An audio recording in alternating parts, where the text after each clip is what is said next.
For regular videos on ancient cultures and forgotten civilizations, please subscribe. I recently came across a video by Brien Foerster, which he shot while taking people on a tour through ancient Maya sites in the Yucatan. Considering the number of tour groups he has taken there, you would expect that he would be a seasoned veteran by this point. Brien has a huge fan base, which places a lot of stock in his words, and he has published numerous books and has a popular YouTube channel. All of this has made him a celebrity in the alternative ancient history world. People look up to him as a purveyor of wisdom. And yet, what struck me as I watched his video was how much he doesn't know about the Maya or their buildings. And I'm just talking about the basics, the 101 stuff. Why is he taking people on tours there and posing as an expert or sage of some kind? And then to top it all off, he fills the gaps in his knowledge with fanciful ideas of his own invention, which he presents as more reasonable than what Mayanists are saying, even though he has no idea of what Mayanists are saying. He makes comments in this video suggesting that the best of the architecture found in the Maya world was actually appropriated by the Maya from a superior civilization and not built by the Maya, that they were incapable of producing these fine works, and that it is the sloppier, less refined building work that should be credited to them. Setting aside the optics of a white man taking tours through the Maya homeland and calling their accomplishments into question, let's look at Maya building technology a little closer and see how much Brien Foerster even knows.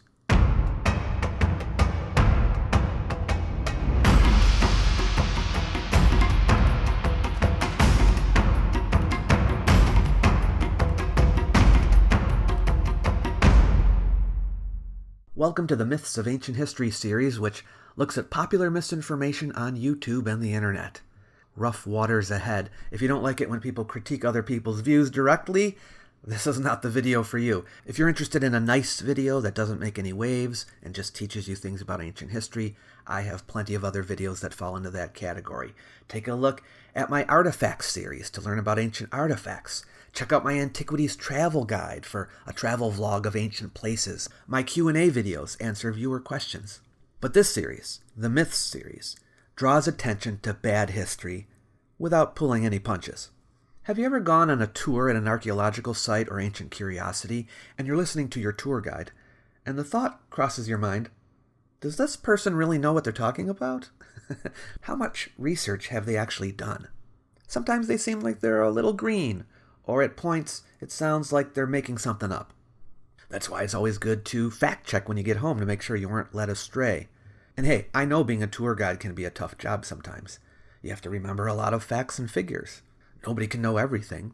When a tour guide works for an archaeological site, they at least have minimum standards they have to meet. But then there are the independent tour guides, the ones that aren't doing it as a volunteer or docent, but they are in it for themselves to make some money, and the only people they have to answer to are their clients, who usually know very little about the sites they're visiting. I mean, that's why they're taking the tour. You can make up stuff, invent things that tickle the ears of the people you're leading. Some of these guys are particularly irresponsible. And right now, we're going to look at a very popular ancient tour guide in that category. Apparently, choosing to avoid doing even the most basic research about the sites that he teaches about, he instead uses his imagination to make up his own version of history, inventing facts on the fly, and getting unsuspecting people to pay him for it. Let's see how he does it. Hi, this is Brien Foerster, and today we're exploring Uxmal in the Yucatan area of Mexico. And Uxmal is clearly a Mayan site. I've been to Uxmal myself. Beautiful ancient city. Well worth a visit. And this is the famous Pyramid of the Wizards. How it got its name, Pyramid of the Wizards, I have no idea. Well, Brien could easily have found out why they call it the Pyramid of the Wizard, or more commonly, magician. It's in the singular. The information is readily available. This is our first indication that he may not have done his homework before the trip. But it's a very impressive pyramidal structure, as you can see, constructed mainly of relatively small stones. And one of the intriguing things about the name Uxmal is that it means built 3 times.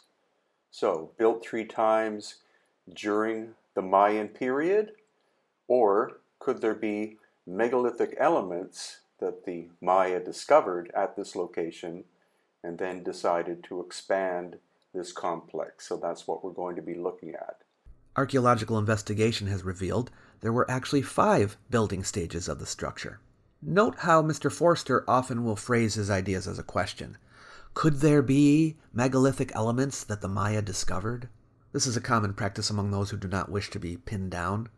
But how could the structure be megalithic when there are no megaliths in it whatsoever, or anywhere on this site? It's possible that when he says megalithic elements, he doesn't mean literal megaliths, but rather parts of structures that he's proposing to be from a presumed megalithic period. This is a period invented by him, and is not part of the chronology of Mesoamerica. For example, if you look at the stonework on the left-hand side, you can see it's very tight-fitting as compared to the much cruder work above. So this is giving us an inkling that Uxmal may be much, much older than what standard history tells us. What I'm about to tell you are facts that are readily accessible on the internet and in libraries, and I will leave links to the sources below. Things that Brien Foerster should have known. Maya vaulted ceilings, like the one you see here, were built with a filling core and faced with finely cut, fitted, specialized wedge-shaped stones with a tenon on the back. See how the facing stones of the vault approach the form of an L? These are typical vault stone shapes of the latest Puuk buildings, commonly known as boot-shaped vault stones. Their shape indicates that no square stone was ever intended to be butt up against them on that side. They were held in place by the smaller stones you see. This is a clear indication that the smaller stones are original to the design. I'm surprised Mr. Foerster even knows what standard history says, because his words show no knowledge of it. Look at that. Do you see how the smaller stones are set behind the nicely cut ashlars? They go all the way down behind the ashlars. Now I ask you, why would there be a need to repair the interior of the wall and not the exterior, which looks just fine? Wouldn't the exterior have been exposed more to the elements and therefore be more likely to erode and need repair? Yes, the cruder work is not a repair job. It's part of the design.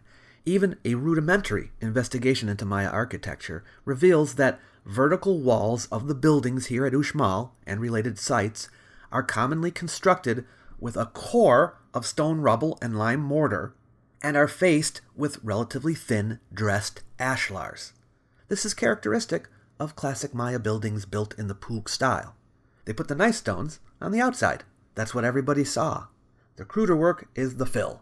Now, Mr. Foerster could have researched and found this out, but he also had the opportunity to put 2 and 2 together just by examining it. You can see this kind of stuff all over the Maya ruins. And here again in that doorway, you see very nicely cut blocks as compared to relative rubble with a mortar made of volcanic ash above. These stones, again, would have formed the interior of the wall. I can guarantee you that if you stripped away those stones on the bottom, you would find the rubble behind it. So the question is, how could the Maya have cut these cube-like blocks when they basically had no metal tools? Look, there you can see again the rubble core behind the exterior stonework. The rubble formed the core of the walls and the beautifully cut ashlars were on the outside. Those who research Maya building technology know that over time there was a gradual development and advancement of construction methods and construction styles. Mayan archaeologists, particularly the ones that specialize in Maya architecture, have systematically studied all of the evidence and published their findings for people like you and me and Mr. Foerster to read and learn from. If Mr. Foerster took the time to research the subject, he would know that the material record shows a gradual development in Maya public architecture. Their wall construction began with the simple stick or thatch wall, with gradual replacement by mud walls, non-load-bearing stone walls, load-bearing stone walls supporting light thatch roofs, and finally fully load-bearing walls with stone superstructures. There were, of course, exceptions to the rule. Some builders were less adept than others, and some projects were done on the cheap, just as is the case today. What Mr. Foerster is observing at Uxmal is from the final developmental stage, the integration of load-bearing stone walls with stone superstructures. This innovation probably took place sometime in the middle or late pre-classic, between around 1000 BCE and 100 CE. Initially, they used large, roughly shaped stones and unmodified cobbles, often with mud mortar and chinking. Little attempt was made to dress the face of the stones. In the early Classic, they changed to more finished ashlar blocks containing a looser fill, and in some places the addition of saskab, a kind of mortar, to the fill. The interior fill, often of soil and broken rock, was weak and had little structural value. Saskab can be a very strong bonding agent when used as a mortar, but it has to be kept from wear and moisture. So the question is, how could the Maya have cut these cube-like blocks when they basically had no metal tools? They had obsidian and they had jade as tools, but no metals. Possibly a little bit of copper or maybe bronze, but not steel. Excavations of quarries have found quarrying marks of long, stick-like implements, and experimental archaeological study has duplicated these marks. Digging sticks or long-handled picks were the single most important tool for digging and quarrying. The quarrying method, which is still used when needed for restoration work, by the way, was simple. A checkerboard of grooves was dug using digging sticks or picks. They dug the grooves wide enough to insert timber levers into them, which they used to break them loose. Once removed from the bedrock, they would shape the stone roughly with an axe. In much the same way as modern workers use a hatchet to cut a stone by hand, the Maya probably used hafted stone hatchets. A stone or wood mallet would be used for hitting what could not be trimmed with the axe. Both hafted stone axes and the tapered ovate bifaces that form the head have been found archaeologically. Experiments found these to be very useful for the rough layout work in the quarry. And this is limestone, which is relatively soft, but it's actually something in the order of 100 million years old. This was originally formed under the ocean and was raised up over the course of time. And so it's actually a metamorphosed type of limestone, making it much harder than standard limestone. It's in his interest to play up the hardness of the limestone because he wants to sow seeds of doubt in your mind that the Maya could have carved it. But they could, and this has been confirmed by numerous experiments. There were different grades of limestone that they used. For monuments and architecture, they used harder limestone, the finer grade for the exterior facades, and the lesser grades for the fill. A softer, chalkier limestone was used for the saskab. The limestone was softer when it was being quarried. It hardened the longer it was exposed to the air. Transport was by hand, but the Maya often quarried materials very close to the structure being built, or just off a causeway or trail leading to it, making the transport easier. The Maya could have used a wooden carrier like a hod, used for carrying bricks and ashlars. Hods are used today by the Maya in the Guatemalan highlands to carry ceramic pots to market. A hod-like carrier would have been an efficient way for a single person to carry one large block, or multiple small ones. The load-carrying capacity of humans is often grossly understated. The Sherpas of Tibet often carry 140 or more pounds for mountaineering expeditions. The most efficient way to carry large ashlars, given no labor restrictions, is in a litter. We know that the ancient Maya had and used litters, as there's a great deal of iconographic evidence, as well as litters found archaeologically. In quarry experiments done at Nakbe, a small litter was constructed and 8 workers carried a block weighing over 500 pounds, 600 meters to the work area. In experiments done in the 60s, archaeologists moved stones up to 2 tons using litters and slings. Lastly, there's the possibility that the Maya used rollers for moving large blocks of stone. Some heavy blocks in Mesoamerica are simply too large to have been moved in any other way. There is no direct evidence for this, either archaeologically or iconographically, but what are thought to be the marks of compaction rollers have been found on Maya causeways. And here again, you see some relatively large blocks at the bottom and smaller, rougher stone on top. It's interesting that he is sure to point out whenever he sees rubble above and fine blocks below. He seems to be evoking the idea of stratigraphy, as if they are archaeological layers, the lower level indicating greater age and the upper level indicating younger age, but that is not how it works with a single building. Because when a building is remodeled or repaired or expanded, it isn't only remodeled or repaired or expanded on the top.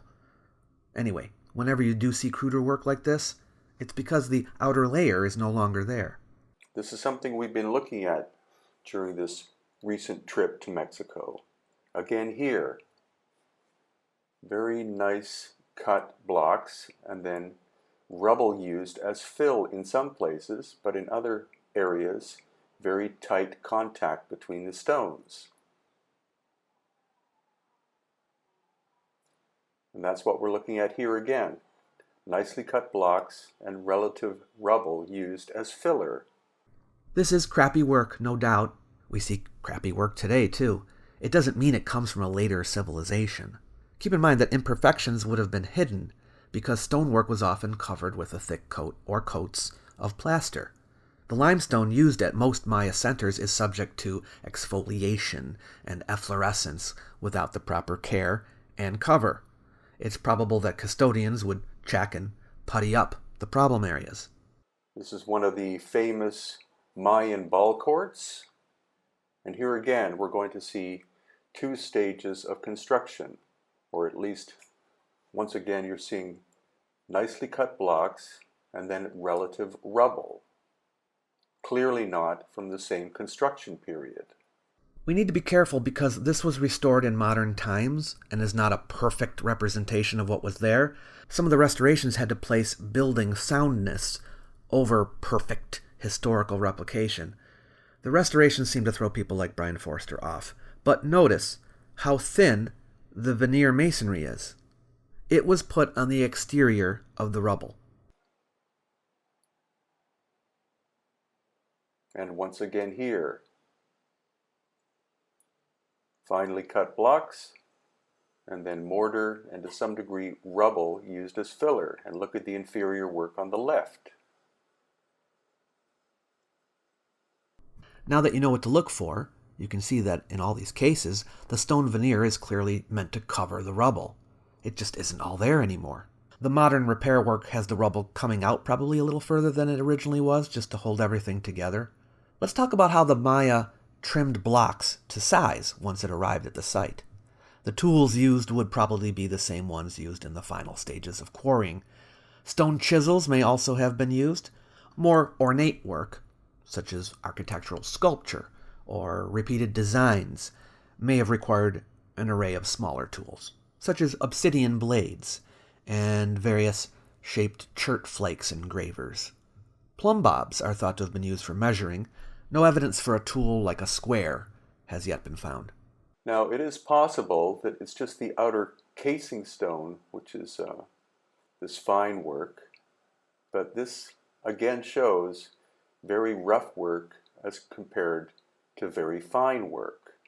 So here he finally acknowledges the counter to his claims, that it is possible that it's just the outer casing stone. But his rebuttal is simply to repeat his claim that there's a difference in the quality of the work, as if that is enough. But you may wonder why there is an observed difference between exterior masonry work and interior work. Interior masonry is often of significantly poorer quality than the exterior. Since both are part of the original design, everything was made at the same time. So the difference is probably the product of a division of labor. Logically, the best workers built the visible exterior walls, and the less skilled workers the interior walls. Entire single structures are not assembled with the same consistency, so probably not the same workers. And usually the megalithic aspect is in the center of a location, such as at Machu Picchu and other locations in Peru. But here, the finest work is actually on the perimeter area. What is a megalithic aspect? I don't even know. But it certainly doesn't involve megaliths. Maybe the idea is that the stones may be small, but they have a megalithic quality to them? Yeah, They're little, but they're big at heart. Here, somewhat rough work. And as we approach this little building, you can see that it's been rebuilt, possibly during modern times, but the wall to the side, super tight fitting stonework with no mortar. So this is the contrast. This with mortar as compared to this. Mortar free. Every block is actually individual shape and size, dimensions. And here again we're looking at that. No mortar in the construction whatsoever. So here he is noting the difference between the modern restoration of the wall on the right, which uses mortar, with the original wall on the left, which doesn't use mortar. The work on the left is excellent, but let's not confuse a skills difference with a technology difference, or assume something done because it was easier was done because it was impossible to replicate the original. And here, this very large structure is of much rougher construction than the building we were just looking at. And there, relative rubble in the center right now. Yes, those are the ruins of the original construction. So that is what makes, for me, a lot of the ancient places in Mexico quite fascinating. Some famous, some not so famous, but at almost every location we visited, we saw very fine construction work and then relatively cruder construction work, usually the cruder work on top of the fine work. And so I think what the Maya are telling us is that they did find Uxmal as a megalithic construction, and then they rebuilt it and expanded it greatly. It's interesting that he phrases it as if the ancient Maya are telling him this. They want him to know that they were too primitive to build these things, and they took somebody else's stuff. It might serve him better to speak to the actual living Maya who reside there today. They might be able to fill him in on a few things, particularly on what can and can't be done with hand tools. The Maya construction kit may have been rudimentary, but it was effective. Their tools, which were made of stone, wood, shell, and bone, were easy to procure, easy to use, and efficient, relying on time-tested procedures and a plentiful labor supply instead of technical sophistication. They were able to create beautiful architectural works that lasted centuries. So I think the history of Mexico is far more complicated and fascinating than what basic history has told us. Throwing some shade on basic history. Let me be clear. I don't think someone needs a degree to have and convey knowledge about a subject. All one has to do is the necessary grunt work. Study the subject, and when you know it thoroughly, you can then pass it on to others. But Mr. Foerster doesn't bother. He doesn't have to. Reading? Too much work. He gets away with it by casting doubt on the scientific, archaeological, and historical communities, which has the effect of lowering them in the eyes of his followers and raising him up.